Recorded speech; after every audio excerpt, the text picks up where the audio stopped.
Hello everyone, welcome back to Code with NM and also welcome back to my class Fool. Fool का full form fast optimize online learning. तो उसके पीछे उसका motive भी होना चाहिए कि बहुत ही कम टाइम में आप प्रोग्रामिंग के कुछ अच्छे टिप्स एंड ट्रिक्स सीख जाएं।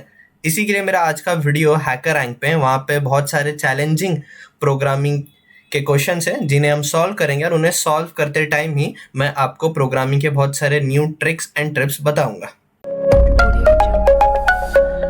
तो सबसे पहले आपको गूगल पे जाना है, हैकर रैंक सर्च करना है और फिर हैकर रैंक पे अगर आपका अकाउंट नहीं है तो आपको साइन अप करना पड़ेगा। और मेरा अकाउंट ऑलरेडी मैंने बनाया है तो मैं लॉगिन करूँगा। अब यहाँ पे दो चीज़ आप देख रहे हैं, फॉर कंपनीज और फॉर डेवलपर्स। तो आपको फॉर डेवलपर्स करना है और मैं मेरा लॉगिन पार्ट स्किप कर रहा हूँ, वो मैं वीडियो में नहीं दिखाऊंगा।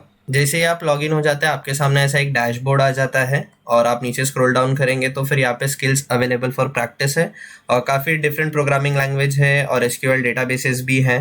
पर आज हम लोग सिंपल से चालू कर रहे हैं तो मैं सी प्रोग्रामिंग लैंग्वेज से स्टार्ट कर रहा हूँ। उस पर आपको क्लिक करना है और फर्स्ट क्वेश्चन आ जाएगा, उसका टाइटल है हेलो वर्ल्ड इन सी और सॉल्व चैलेंज दबाना है।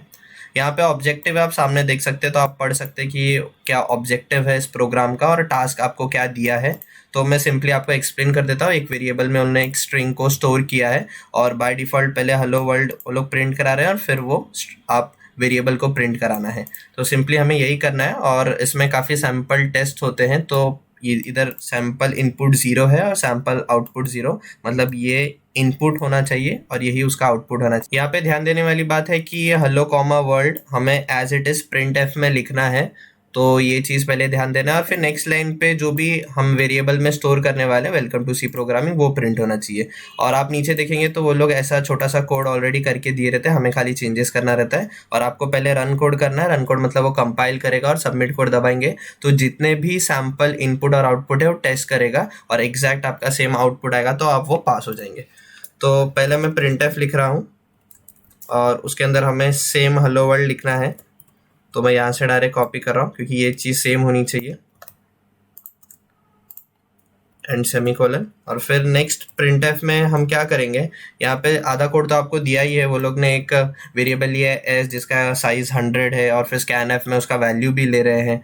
तो हमें यहाँ पे सिंपली कुछ नहीं करना है, हमें यहाँ पे सिर्फ डबल कोड्स में %c और कॉमा एस, क्योंकि सब कुछ एस में स्टोर है, कॉल करना है और रन करके देखते हैं कंपाइल करके कि कुछ एरर आ रहा है कि नहीं आ रहा है। तो यहाँ पे आप देख सकते हैं वो एरर बता रहा है क्योंकि यहाँ पे सी नहीं यहाँ पे एस आएगा, वो स्ट्रिंग हो जाता है बाय डिफ़ॉल्ट। तो अब हम रन करके देखेंगे तो वो आउटपुट में एरर नहीं देगा। तो आप देख सकते हैं कॉन्ग्रेचुलेशन हमें बोल रहा है you have pass a sample test. और जब हम लोग सबमिट दबाएंगे तो सबमिट करने पे वो हम लोग ने टेस्ट केस पास कर लिया है और फर्स्ट वाला हमारा असाइनमेंट क्लियर हो गया है। और आप देख सकते हैं यहाँ पे मुझे 5 पॉइंट भी मिल गए हैं। तो अब नेक्स्ट प्रोग्राम पे हम जाते हैं और देखते हैं कि नेक्स्ट प्रोग्राम क्या है। तो यहाँ पे आप जब ऑफिस आ जाते हैं सी के डैशबोर्ड पे तो आप देख सकते हैं फर्स्ट वाला सॉल्व हो गया है and sum and difference of 2 number second है तो सेकंड वाले पे जाएंगे। इस वीडियो में मैं कुछ 9-10 ही सॉल्व कर रहा हूँ और पूरा सॉल्व नहीं कर रहा हूँ। इस वीडियो का पार्ट 2 भी होगा जिसमें मैं पूरे सी प्रोग्रामिंग के सारे प्रॉब्लम सॉल्व करूंगा। अब इस वाले प्रोग्राम में वो क्या कह रहे हैं वो देखते हैं। इस वाले प्रोग्राम में वो हमें कह रहे हैं कि 2 इंटीजर नंबर लेना है और 2 फ्लोटिंग पॉइंट नंबर मतलब फ्लोट नंबर्स लेने हैं और उन्हें ऐड करना है जो आपका आउटपुट आना चाहिए। फॉर एग्जांपल यहाँ पे इन पे इनपुट दिया हुआ है इंटीजर में 10 और 4, तो उन्हें ऐड करेंगे और सब्ट्रैक्ट करेंगे तो इन्हें ऐड करने पे 14 आना चाहिए, सब्ट्रैक्ट करने पे 6, तो आउटपुट में दिख रहा है। और नीचे जो फ्लोट उनने नंबर्स दिए हैं फ्लोटिंग नंबर्स तो वो है 4 और 2, उन्हें ऐड करेंगे तो 6 और सब्ट्रैक्ट करेंगे 2। ध्यान देने वाली बात यह है कि पॉइंट के बाद एक ही 0 आ रहा है, पर आप जब फ्लोट में कोई भी चीज़ डिक्लेयर करते हो उसका आउटपुट जनरेट करते हो तो काफ़ी 0 आते हैं उसमें। तो ये चीज़ कैसे करना है अभी हम देखते हैं। तो पहले यहाँ पे मैं कुछ वेरिएबल्स डिक्लेयर कर लूँ खाली ए बी, क्योंकि फ्लोट में सी और डी को हमें डिक्लेयर करना है। तो यहाँ पे तो हमने वेरिएबल डिक्लेयर कर दिया। अब मैं डायरेक्ट स्कैन एफ में वैल्यू लूँगा तो %d comma m%a comma m%b। अब ये तो हमने ए और बी का वैल्यू ले लिया। सेम हम लोग सी डी के लिए करेंगे तो मैं डायरेक्ट कॉपी पेस्ट करके खाली कुछ चेंजेस कर रहा हूँ और m% यहाँ पे सी आ जाएगा और यहाँ पे डी आ जाएगा। तो ये हमने वैल्यू ले लिया, वैल्यू को स्टोर कर दिया। अब मैं डायरेक्ट प्रिंट स्टेटमेंट लिख रहा हूँ, ऐड और जो सब्ट्रैक्ट कराना है वो मैं इसी में करूँगा। तो यहाँ पे आएगा %d और यहाँ पे ध्यान देना है कि सेम लाइन पे है, तो आप /n ना डालें और %d और फिर यहाँ पे कॉमा a+b कॉमा a-b, क्योंकि पहला वाला जो वैल्यू है वो एडिशन का है। आप देख सकते हैं, तो 10 + 14, तो पहला आपका ऐड आएगा फिर सब्ट्रैक्ट आएगा। और सिमिलरली फ्लोट के लिए भी वैसा ही आने वाला है, खाली यहाँ पे हमको ध्यान देना है कि पॉइंट के बाद एक ही 0 आए, तो 0.1f यहाँ पे परसेंटेज का साइन आएगा, %0.1f। इसका सिंपली ये मतलब होता है कि पॉइंट के बाद एक ही 0 आना चाहिए।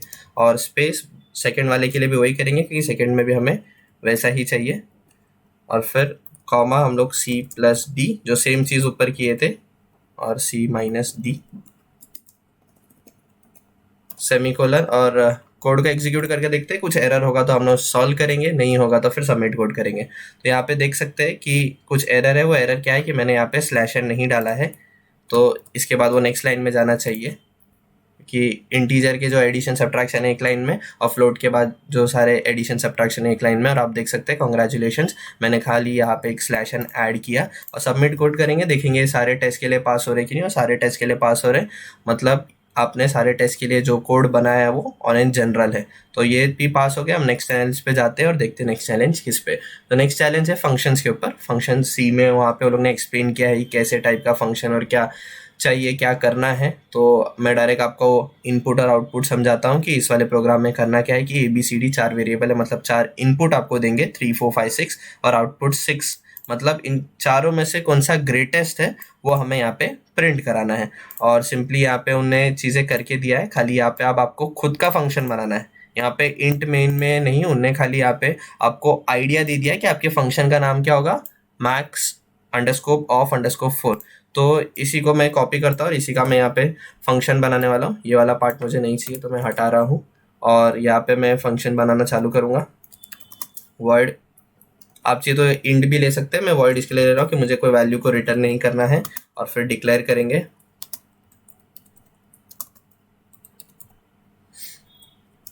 ये हमने सारे वेरिएबल्स को डिक्लेयर कर दिया है यहाँ पे। अब हमें क्या करना है कि इन्हें कंपेयर करना है। तो इसके दो अप्रोच हो सकते हैं। पहला आप if else if else if else if else वाले से कर सकते हैं, या दूसरा टर्नरी यूज कर सकते हैं। तो मैं टर्नरी यूज करूंगा, और अगर आप एल्सिफ यूज कर रहे हैं तो यहाँ पे आप वॉइड या इंट ले सकते हैं, आपके ऊपर है। मैं यहाँ पे इंट ले रहा हूँ क्योंकि मैं पूरा फंक्शन को जो आउटपुट वो देगा उसे रिटर्न कराना चाहता हूँ। कहाँ पे, यहाँ इंट मेन में। तो यहाँ पे राइट आंसर वो आएगा। और यहाँ पे मैं अब बड़ा एक टर्नरी का चीज़ लिख रहा हूँ, जिसको मैं आपको पहले सबलाइम में एक्सप्लेन कर देता हूँ, फिर यहाँ पे मैं डायरेक्ट कोड करूँगा। यहाँ पे देख सकते हैं मैंने वो फंक्शन बनाया है int max_of_4, और यहाँ पे वो हमारे 4 वेरिएबल्स हैं, और डायरेक्ट मैं वैल्यू रिटर्न करा रहा हूँ। लॉजिक ये था कि पहले a b से कंपेयर होगा, अगर a बड़ा है उसी टाइम पे a c से कंपेयर होगा, और उसी टाइम पे a d से। अगर तीनों से कंपेयर होने के बाद a बड़ा आया तो a सबसे बड़ा है। एल्सिफ बी सी से कंपेयर होगा, बी डी से कंपेयर होगा, अगर इन दोनों से बी बड़ा है तो ऑब्वियसली बी ही बड़ा है सबसे। और लास्ट में सी डी कंपेयर हो गए, सी बड़ा है तो सी, नहीं तो एल्स वाले पार्ट में आपका डी आएगा। मतलब इफ एल्सिफ एल्सिफ एल्स, ये 4 आते, और वो 4 बड़े लाइन को ये छोटा सा टर्नरी ऑपरेटर ये कर रहा है। पहले होता क्या है, पहले टर्नरी ऑपरेटर होता क्या है वो समझते हैं। तो यहाँ पे एक एग्जाम्पल दे सकते हैं आप, a?b:c। तो यहाँ पे एन एक्सप्रेशन, ये एक एक्सप्रेशन है। अब ये क्या आउटपुट देगा, इवैल्यूएट्स, यहाँ पे ये एक्सप्रेशन है a?b:c। अब ये आउटपुट क्या देगा, ये आउटपुट क्या देगा, b देगा आउटपुट। कब देगा, if the value of a is true. मतलब अगर a में जो कंडीशन है वो सही है तो आंसर क्या आना चाहिए, b। अगर सही नहीं है तो आंसर क्या देगा, c। तो होप आप ये समझ गए होंगे। तो ये मेरा पूरा पार्ट A है। अगर ये ट्रू है तो आंसर क्या प्रिंट करे, A इज द ग्रेटेस्ट। नहीं तो अगर ये सही नहीं है तो फिर क्या हो जाएगा, वो B पार्ट पे, मतलब ये C वाला पार्ट है, ये C पे जाएगा। अब ये जो पार्ट C है, तो यहाँ पे ये इधर ये A एक्ट कर रहा है, ये B और वापस C। तो ऐसे हमने टर्नरी के अंदर टर्नरी लगाया है, और ये वाला एल्स पार्ट है D। तो हर उसमें आप देखेंगे कि आउटपुट A, यहाँ पे B, यहाँ पे C, या तो D, और हर हम लोग कंपेयर कर रहे हैं। तो सिंपल सा ये लॉजिक था इसका। आप ध्यान से एक बार इस पे वर्क करेंगे और ये स्टेटमेंट को आप समझेंगे तो आप भी इसको फटाक से समझ जाएंगे। और मैं बस उसको डायरेक्ट यहाँ पे पेस्ट कर रहा हूँ एंड हम लोग इसको रन कोड करेंगे। कुछ एरर है तो देखेंगे, उसे सॉल्व करेंगे और फिर सबमिट कोड करेंगे। तो देख सकते हैं कि पहले ही 1 गो में वो आउटपुट राइट आ रहा है, और देखते हैं कि बाकी जितने टेस्ट केसेस है उनके लिए भी ये राइट वर्क कर रहा है कि नहीं। तो आप देख सकते हो राइट वर्क कर रहा है। नहीं तो आप लॉन्ग वे में भी जा सकते हैं, और यहाँ पे ये लोग एक स्टार देते हैं अगर आप कुछ अचीव करोगे। तो यहाँ पे हमने फर्स्ट स्टार को अचीव कर लिया है। ऊपर जाके देखेंगे तो 15 पॉइंट पे फर्स्ट स्टार था, अब 50 पॉइंट पे, मतलब और 30 पॉइंट में गेन करूंगा तो सेकेंड स्टार मिलेगा। और अगर आपको ये वाला नहीं समझा है तो आप इफ एल्स के साथ भी जा सकते हैं। कंडीशन इफ के अंदर यही आएगा, एल्स इफ के अंदर ये आएगा, एल्स इफ जो सेकंड वाला है उसमें ये आएगा, और एल्स में आपको सीधा डी प्रिंट कराना है। तो मैं नेक्स्ट चैलेंज पे जा रहा हूँ और देखते हैं नेक्स्ट चैलेंज क्या है। नेक्स्ट चैलेंज है पॉइंटर्स इन सी। तो पॉइंटर्स के बारे में उन्होंने यहाँ पे एक्सप्लेन किया है कि पॉइंटर्स क्या होते हैं, और हमें इसमें करना क्या है कि 2 इनपुट है 4 और 5, उनका एडिशन 9 और उनका सब्ट्रैक्शन 1। अब आप ध्यान देंगे कि 4 - 5 इज -1, पर वो यहाँ पे चाहते हैं कि मॉड्यूलेशन मॉड यूज़ करें। मॉड में कोई भी आउटपुट जो आता है वो पॉजिटिव आता है, तो हमें ऐसा एक प्रोग्राम बनाना है जिसका आउटपुट पॉजिटिव है। और यहाँ पे वो लोग ने छोटा सा कोड करके दिया है, हमें खाली जो चेंजेस करना है वो यहाँ पे करना है। तो यहाँ पे मैं एक ऐड और एक सब्ट्रैक्ट के लिए मैंने 2 वेरिएबल्स को डिक्लेयर कर दिया है। अब ऐड इक्वल्स टू, तो हमें क्या करना है, स्टार ए, मतलब पॉइंटर ए में जो चीज़ है, जो नंबर स्टोर है, उन्हें सिंपली ऐड करवा देना है। और यहाँ नीचे मुझे क्या करना है, सब्ट्रैक्ट में मैं एक फंक्शन यूज़ करने जा रहा हूँ, ABS फंक्शन कहते हैं उसे। उसके बारे में मैं आपको थोड़ी देर में एक्सप्लेन करता हूँ कि क्या होता है। उसमें मुझे स्टार ए माइनस स्टार बी, और फिर आपको यहाँ पे ध्यान भी देना है कि जो प्रिंट हो रहा है, और यहाँ पे ये अपडेट है, तो अपडेट फंक्शन है, मतलब ये जो सारे आउटपुट आ रहे हैं उन्हें हमें अपडेट भी करना है। और अपडेट किस में करना है, ए और बी में। तो सिंपली हम यहाँ पे लिखेंगे star a equals to add, और नीचे यहाँ पे लिखेंगे स्टार बी इक्वल्स टू सब। और यहाँ पे आपको एक लाइब्रेरी इंपोर्ट करना पड़ेगा, क्योंकि जो मैंने इनबिल्ट फंक्शन यूज़ किया है वो इसमें नहीं होता stdio में, वो std लिब में होता है, स्टैंडर्ड लाइब्रेरी कहते हैं उसे .h। और ये ABS मतलब होता है एब्सोल्यूट वैल्यू, और एब्सोल्यूट वैल्यू हमेशा पॉजिटिव वैल्यू रिटर्न करेगा, पॉजिटिव वैल्यू। तो यहाँ पे अगर b का वैल्यू बड़ा है और नेगेटिव आंसर आ रहा है, पर इस फंक्शन की वजह से हमेशा पॉजिटिव वैल्यू रिटर्न करेगा। ये फंक्शन आप तब भी यूज़ कर सकते हो जब हर चीज़ इंटीजर में हो, सिर्फ इंटीजर के लिए काम करता है ABS function in C programming. देखते हैं रन करके कुछ एरर है या नहीं है तो सॉल्व करेंगे, नहीं है तो आगे जाएंगे। तो यहाँ पे लिखा है ए फंक्शन अपडेट, यहाँ पे मैंने सेमीकोलन नहीं डाला है, उसका एरर दे रहा है वो। सिंपली वापस रन करके देखेंगे एंड आउटपुट काफ़ी सही आ रहा है, जैसा उन्हें चाहिए था वैसे ही आ रहा है। बाकी टेस्ट के लिए चेक करते हैं सबमिट कोड करने के बाद। सारे टेस्ट के लिए अगर क्लियर है तो हमारा प्रोग्राम सब टेस्ट के लिए रन कर रहा है, और हम लोग नेक्स्ट चैलेंज के लिए आगे जा सकते हैं। तो यहाँ पे कंडीशनल स्टेटमेंट इन सी, बाकी आप देख सकते हैं सॉल्ट लिख के आ रहा है। तो नेक्स्ट पे हम लोग जाएंगे, और यहाँ पे कंडीशनल स्टेटमेंट मतलब इफ एल्स इफ ये सारे होते हैं, तो उसके बारे में हम लोग ने एक्सप्लेन किया है। और यहाँ पे हमारा टास्क क्या है कि जैसे सेम इनपुट, मतलब सैम्पल इनपुट, सॉरी, तो सैम्पल इनपुट 5 है, आउटपुट क्या आना चाहिए वो लेटर्स में लिख के आना चाहिए 5। और ये हमें इफ एल्स स्टेटमेंट से करना है, कंडीशनल स्टेटमेंट से। तो ये वाला चीज़ काफ़ी इजी है, करते हैं फटाक से कोड।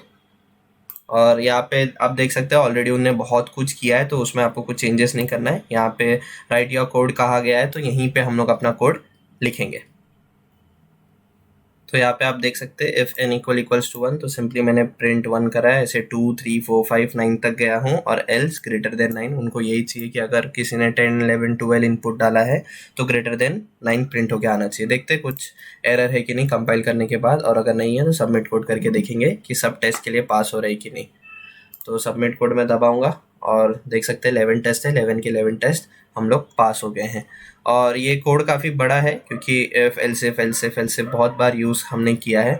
इसका और एक तरीका है कि आप स्विच यूज़ कर सकते हैं, तो वो भी मैं आपको अभी करके दिखाता हूँ। तो यहाँ पे मैंने क्या किया, मैंने इफ एल्स स्टेटमेंट को स्विच से मैंने चेंज कर दिया है, क्योंकि if else multiple nested if else को हम लोग स्विच भी कहते हैं और कर सकते हैं प्रोग्रामिंग में। तो यहाँ पे स्विच n, और n अगर n का वैल्यू 1 है तो केस 1 एग्जीक्यूट होगा, 2 है तो केस 2, 3 है एंड सो ऑन। और डिफ़ॉल्ट में अगर 1 to 9 नहीं है, 10 है, 11 है, 12 है, तो डिफ़ॉल्ट ये होता है, एग्जीक्यूट होता है स्विच में, और उसमें मैंने लिख दिया है ग्रेटर देन 9। बाकी सब कुछ सेम रखा है, और रन कोड करेंगे और देखते हैं कि कोई एरर है कि नहीं स्विच में। तो देख सकते हैं कि कोई एरर नहीं है, और सबमिट कोड दबाता हूँ तो भी ये सारे टेस्ट पास करेगा, क्योंकि if else, nested if else and switch is one and the same. Next challenge आप देख सकते हैं, फॉर लूप इन सी है।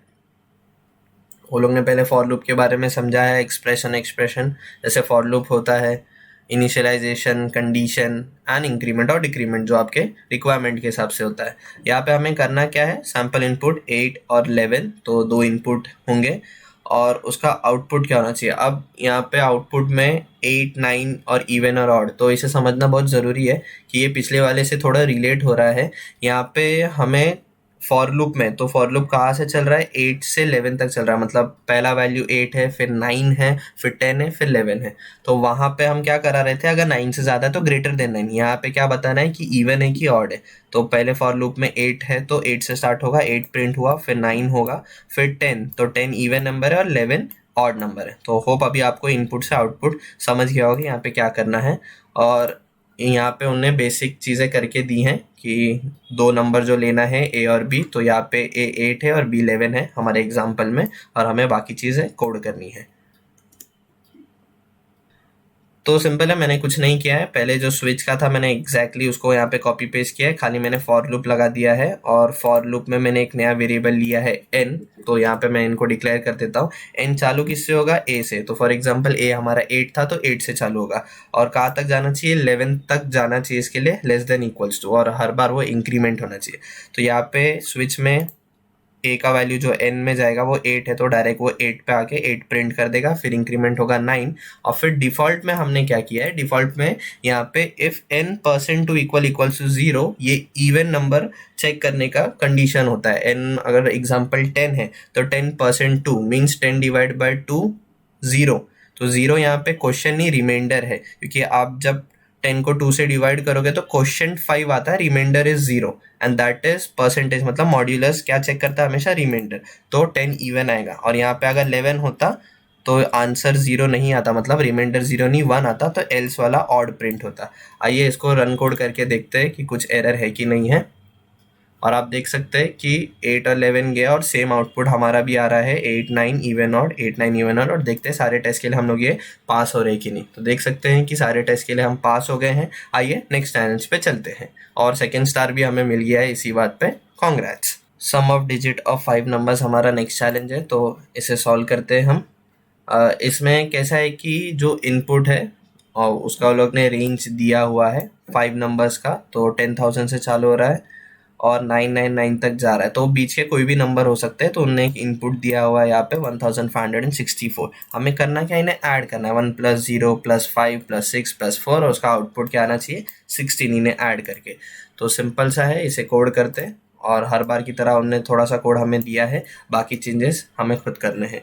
तो यहाँ पे मैं वाइल लूप यूज़ कर रहा हूँ, और while n is greater than 0, कि जब तक वो 0 से बड़ा है तब तक मुझे मेरा ये लूप चलाना है। और मुझे यहाँ पे एक और वेरिएबल चाहिए जिसमें मैं सारा चीज़ ऐड करूँगा, तो मैं इसे सम दे रहा हूँ नाम, और उसका इनिशियल वैल्यू मैं 0 दे रहा हूँ। अभी समझाता हूँ क्यों मैंने उसको 0 किया है, because sum equals to sum plus, मैं कोई भी चीज़, अभी आप सेम वेरिएबल में कुछ परफॉर्म करके आंसर वापस उसी में स्टोर करते हो, तो मेक श्योर कि वो वेरिएबल इनिशियलाइज्ड आप करो उसे 0 से, तो आपको कोई एरर ना आए आउटपुट में। और यहाँ पे %n and n equals to n divide by 10, और यहाँ पे n को भी मुझे इक्वल्स टू 0 करना पड़ेगा। एंड बस इसके बाद फिर प्रिंट कराना है, printf %d, सम में आपका आंसर है तो सम आप प्रिंट करेंगे। देखते हैं कोई एरर है कि नहीं, होगा तो उसे सॉल्व करेंगे, नहीं तो फिर सबमिट कोड करेंगे। तो देख सकते हैं कि हम टेस्ट पास हो गए हैं। यहाँ पे इनपुट जा रहा है और आउटपुट 16 आ रहा है। यहाँ पे अब सिंपली हुआ क्या है वो मैं आपको एक्सप्लेन करता हूँ फटाक से।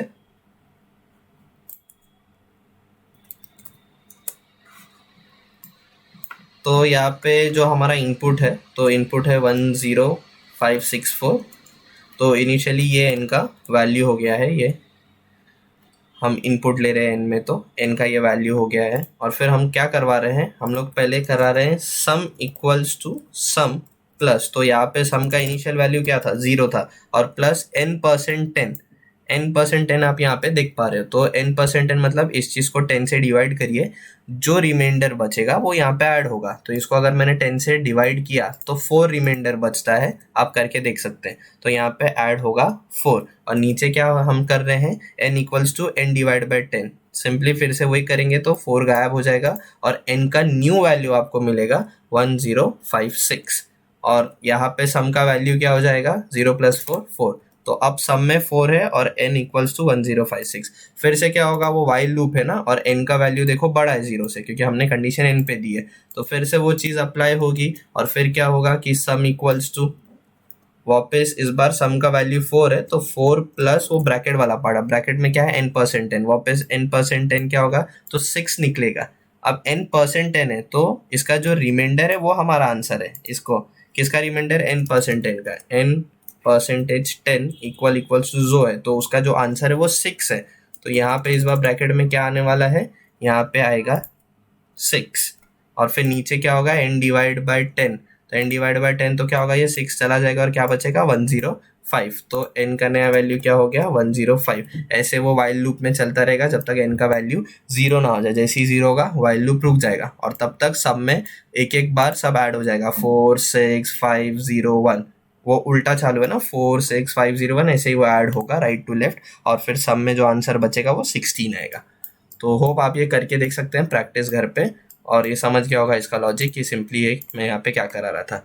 और सबमिट कोड करेंगे तो सारे टेस्ट के लिए पास ही आने वाला है।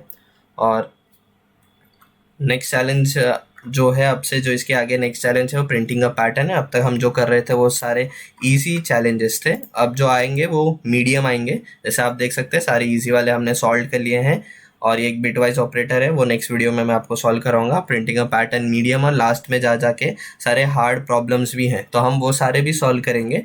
ये वीडियो को मैं ज़्यादा बड़ा नहीं बनाना चाहता, इसके लिए हर वीडियो में मैं थोड़ा थोड़ा एक्सप्लेन करने वाला हूँ। और नीचे मैंने डिस्क्रिप्शन में हर प्रॉब्लम कौन से टाइम पे मैंने सॉल्व किया है वो भी मैंने दे दिया है, तो आप जस्ट क्लिक करेंगे तो उस प्रॉब्लम नंबर पे आप पहुंच जाएंगे। आपको बार बार वीडियो फास्ट फॉरवर्ड या बैक करके देखने की कोई ज़रूरत नहीं है। नीचे मैंने विथ नेम टाइमिंग डाल दिया, आप क्लिक करिए, ऑटोमेटिकली यूट्यूब उस पर शिफ्ट हो जाएगा। होप आपको वीडियो पसंद आया तो इसे लाइक करिए, कुछ नहीं समझा है तो नीचे कमेंट करिए, और जितना हो सके उतना शेयर करिए। अगर आप मेरे चैनल पे न्यू है तो उसे प्लीज सब्सक्राइब करिए, और बेल आइकन प्रेस करना ताकि आगे के वीडियोस की नोटिफिकेशन आपको आते रहे। तब तक के लिए बाय।